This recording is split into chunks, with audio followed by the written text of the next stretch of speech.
So after around about a 20-minute journey from the railway station, we are finally here at Crewe Heritage Centre, and we are currently sat in the cab of the APT. And Graham, I have to say, I'm excited for this. Oh, absolutely. I mean, for us to be sitting here in the cab of the APT train, absolutely fantastic. A train I've always wanted to see, not just on the telly, but actually sitting in it live. Absolutely fantastic. Dream come true, and to be here to see the whole Heritage Centre, I'm sure it's going to be fantastic to see it. So welcome once again to Down the Line.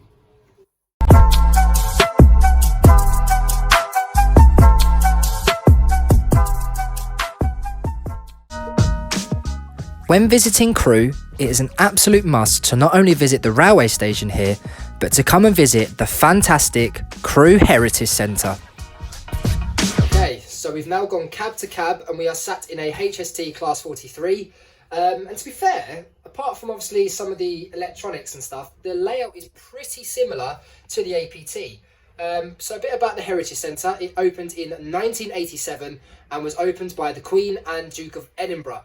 The current site for this, however, is the old site of the LMS yard here.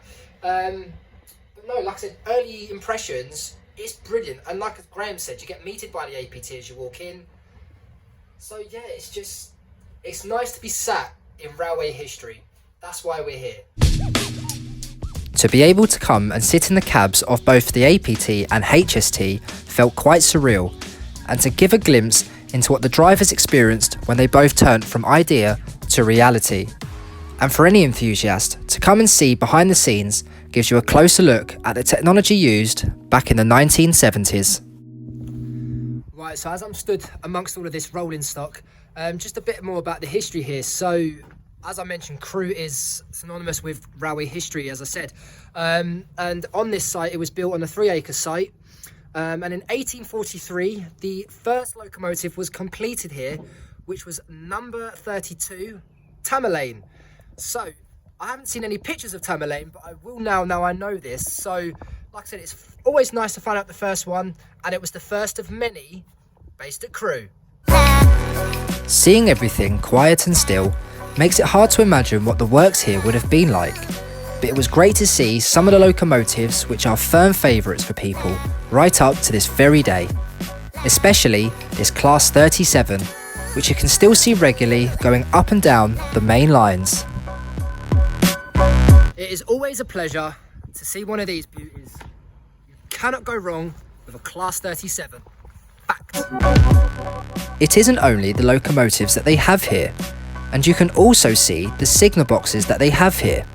And it also makes you think of how hard that job would have been, especially at a location like Crewe on the very busy West Coast Main Line, with trains dominating all day and all night. I must say, I am loving the access that you have to certain things here. So just in Crewe's Signal Box A, and just seeing all of this up close, it's so good to see. And plus as well, when you look out the window, what a view that is.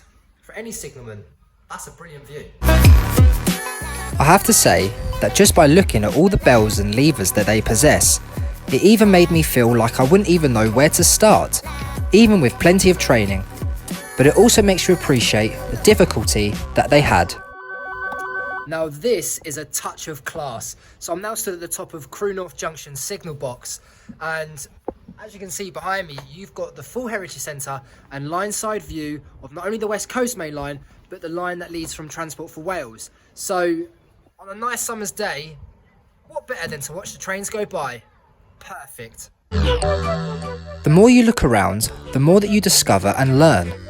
Like the spider bridge here.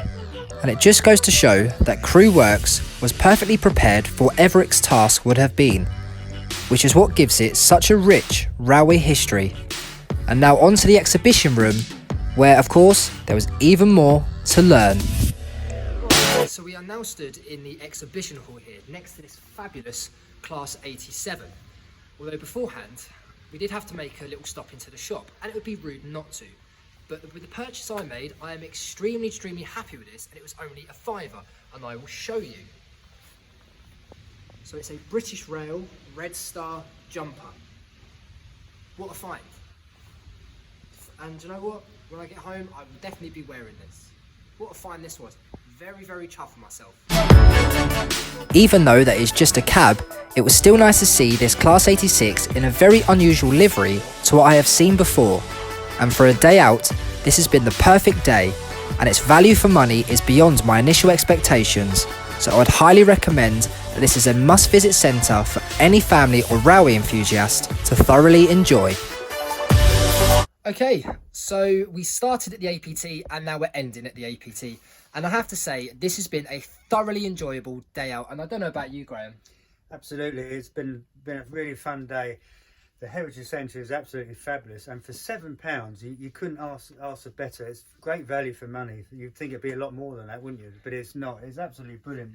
Everything we've seen, the HSTs, all the other locomotives we've seen, absolutely fabulous. And the signal box was great. And then to sit here in this train, the APT, which was built in the 70s, absolutely fabulous train, and I absolutely love it, don't you? Can't get better than that, and it's a massive blast from the past, and I'm glad that I've been here to see it in the flesh.